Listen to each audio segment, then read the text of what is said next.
What's going on, everyone? Welcome back to another game breakdown video on the channel. Before I hop into this one, I just would like to ask you guys if you could drop a like or a comment based on the pick I make. If you like it, you don't like it, whatever you think about the pick, I'd appreciate a comment. Also, a like would help me out a ton, and if you enjoy the content and like the picks that I've been making and have had success with those picks, I'd appreciate it if you subscribed. It would mean a lot, and it would really help out the channel. Now, getting into the Suns versus Mavs game 1 of their series, taking a look at the Suns stats.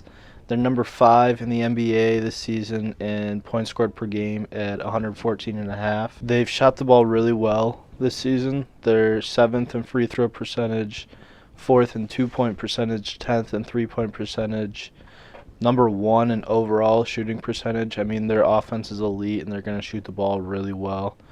They make the most field goals per game of any team in the league, and they take the 6th most. So they're going to play at a pretty good pace, and they're going to shoot the ball really well, so they're going to put up some points.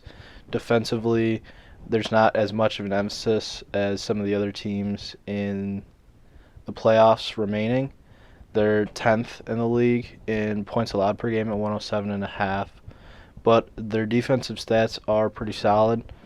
Their opponent 3-point percentage, 2-point percentage, overall shooting percentage, shooting efficiency, effective field goal percentage, all that is top 5 in the league, but they play at such a fast pace that they're going to give up some points. I mean, similar to the Heat play at a low pace, so they're not going to give up as many points. That would be the case in terms of Phoenix. If they slowed down the game, they wouldn't be giving up as many points, but they like to run, they like to get out in fast break and get up some shots, so eventually you're going to give up some points.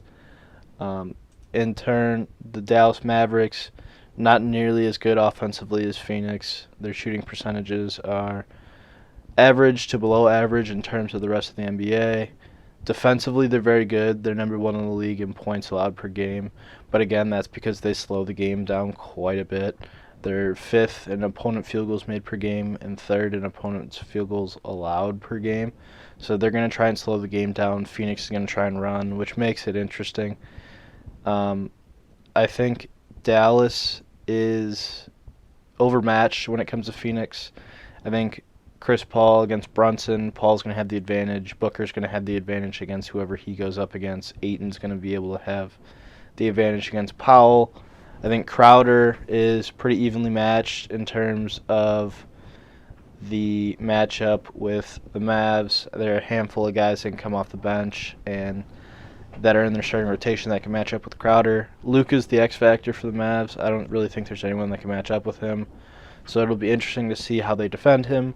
But overall, I think the Suns are the better team. They have a bit more firepower. They're more well-rounded overall. So I'm going to take the Phoenix Suns minus the 5.5.